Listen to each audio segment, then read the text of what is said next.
Maqaan kiyyaa Mustafaa Gammachuu jedhama. Gaggeessaa olaanaa Baankii Dhiigaa Shaashamanneeti.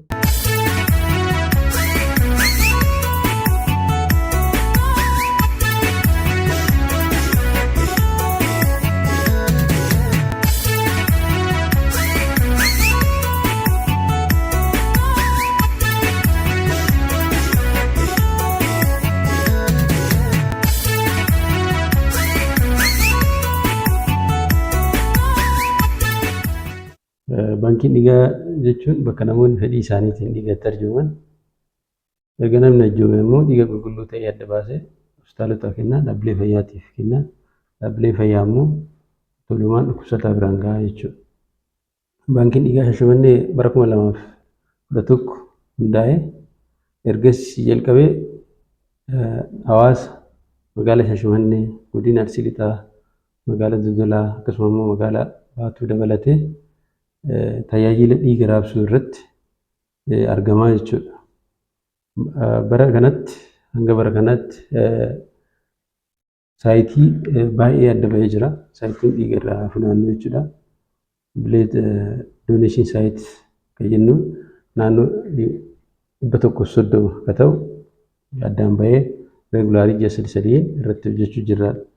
Isaan keessaa kan biraa kilaboota jira. Kilabii dhaabbii ji'a 3 dhiiga arjooman kilabii Afrikaa ta'u yeroo ammaa kanatti aktiif kilab kan jennu tajaajila kana kennu jirani. Yeroo tokkotti kilabiin tokko fakkeenyaaf Inspire yoo fudhanne naannoo dhiiga yuunitii 120 ol yeroo tokkotti kan arjamu. Akkasumas kilaboonni biraas Inyaa akkasumas immoo Biiftuu Birraa Xamraa kunniin kilaboota yeroo ammaa kanatti waliin hojjennu keessattuu yeroo emerjensii kan jennu isaan irraa dhiiga walitti nu qabanii. Kan biraa manneen barnootaati. Manneen barnootaa haayiskuulii naannoo 50 ol kan ta'u yeroo ammaa kanatti adda bahee tajaajila dhiiga arjoomuu irratti hojjetaa jira. Kan biraa hospitaalotni naannoo 15 kan ta'u yeroo ammaa kanatti kaachmentii keenya jala kan jiru hospitaala 16 keessaa immoo hospitaala 15 ji'a 3 dhiiga arjoomuu jiranii jechuudha. Tajaajila dhiiga fudhachuu qofa osoo hin ta'in isaanis dhiiga illee arjoomuu jiranii.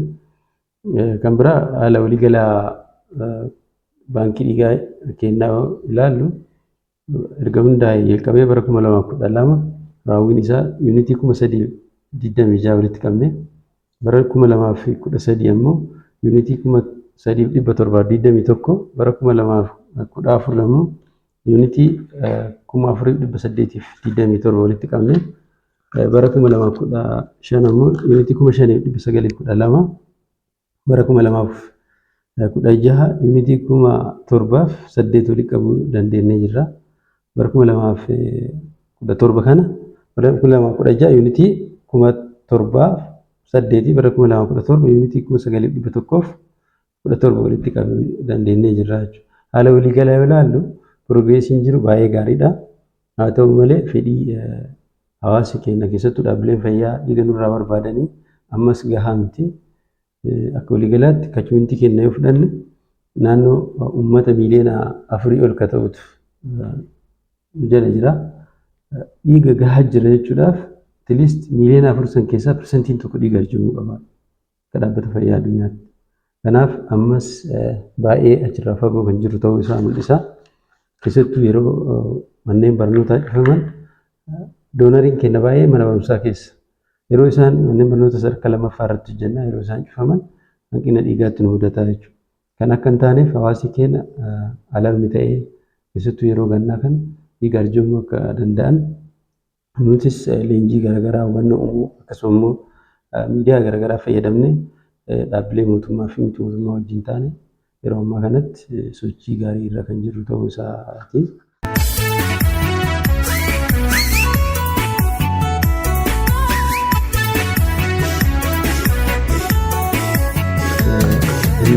Waliigalaa akka baankii dhiigaatti aktiviitiin nuyi hojjennu keessaa aktiviitii gara 7 akka ta'u jira jechuudha. Tokkoffaa sooshaal mobilaayizeeshin kan jennu sirriitti hawaasa mobilaayiz goonee dhiiga akka arjooman gochuun gahee baankii dhiigaati.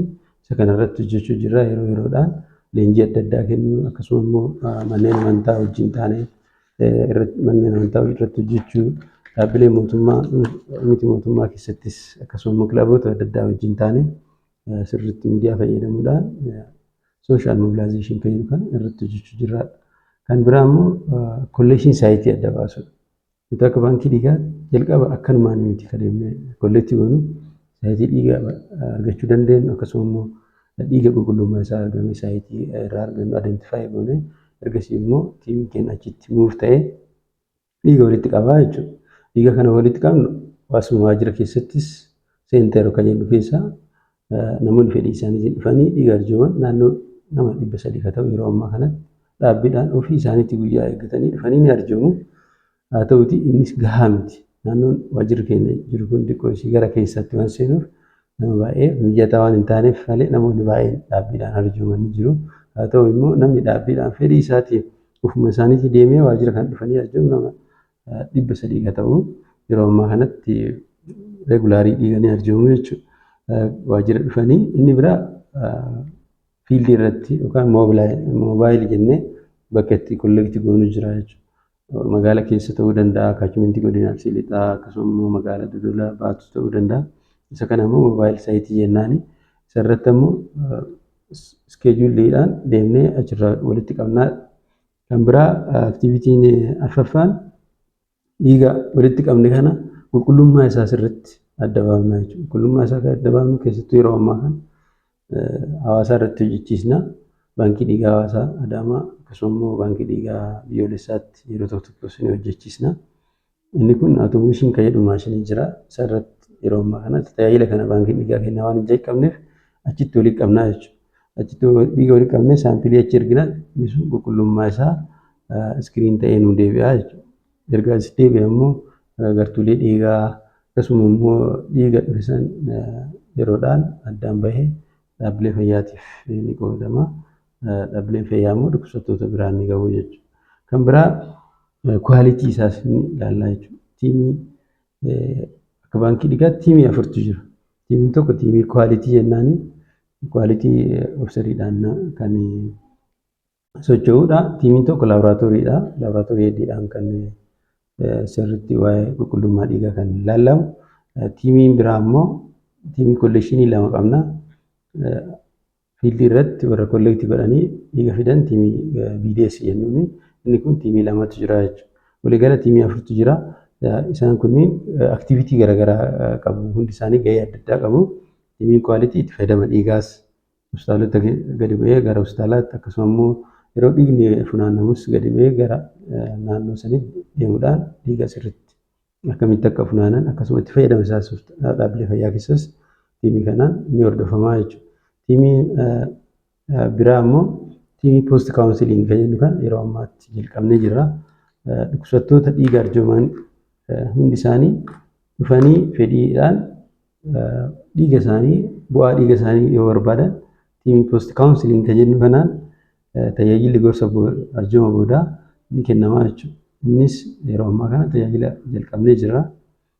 Warroonni arjooman dhufanii riizaltii yookaan bu'aa isaanii beekuu yoo barbaadan isaaniifis tajaajila gorsa duraa kennama. Achi booda immoo tajaajilli gorsa boodaa erga arjoomanii boodas ni kennamaa jechuudha.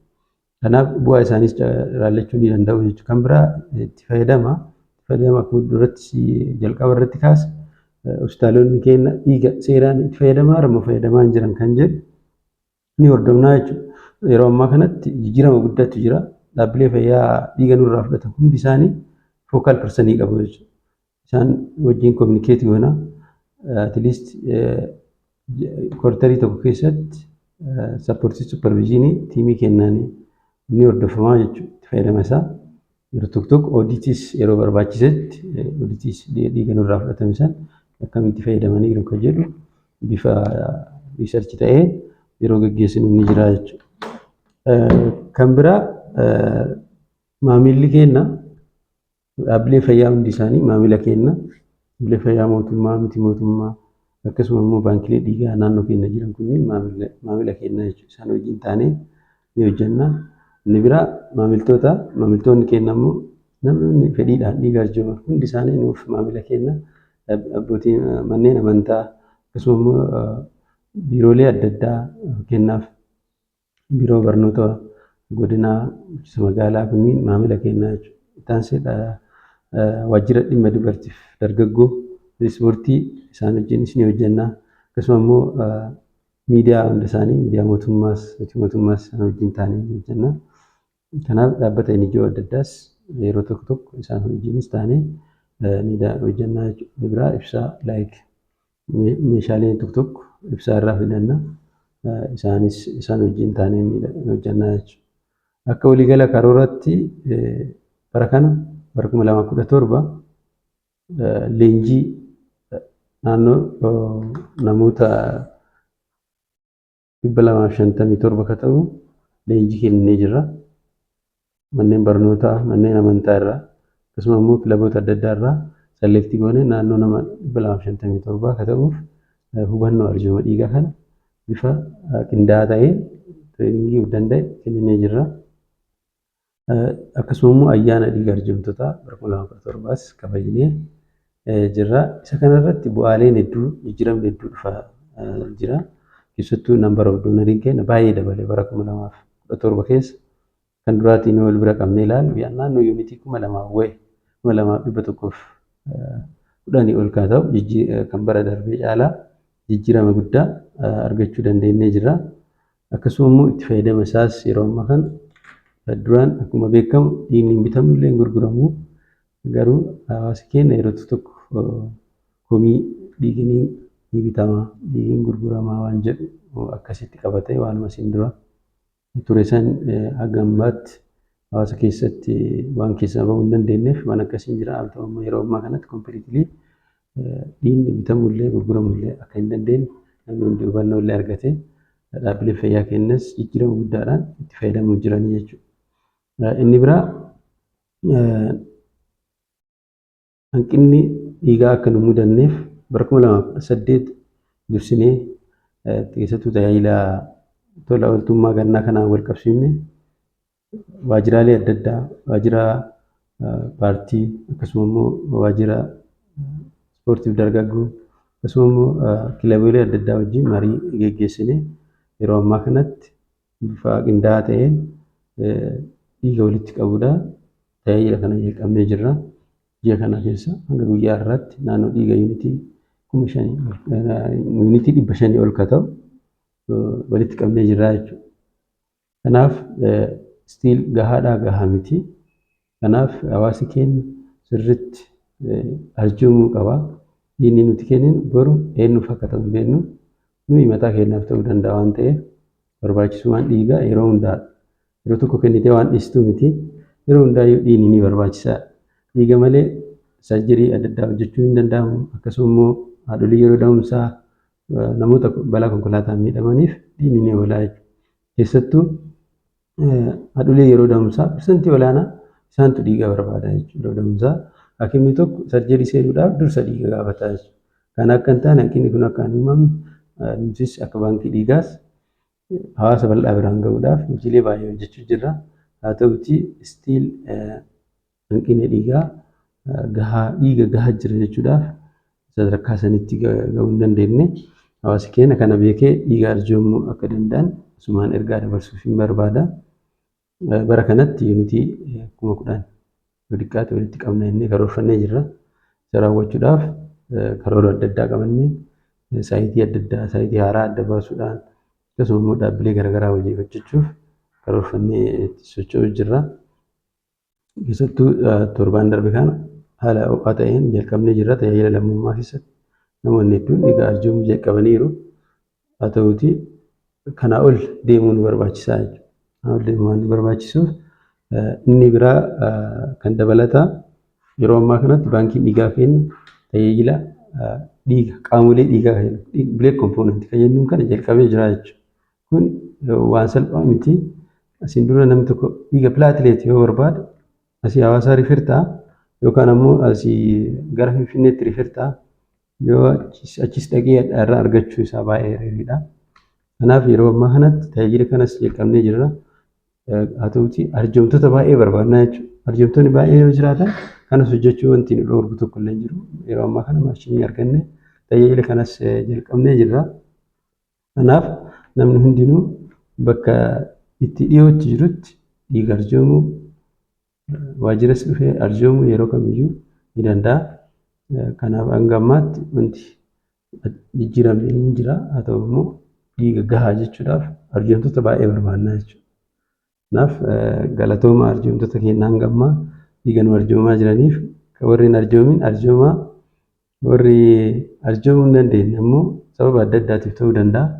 Warri arjoomuu hin dandeenye nama biraa akka arjoomu sirriitti moobilaayiz godhee hojjechuu akka qabu asumaan ergaa dabarsuuf barbaada.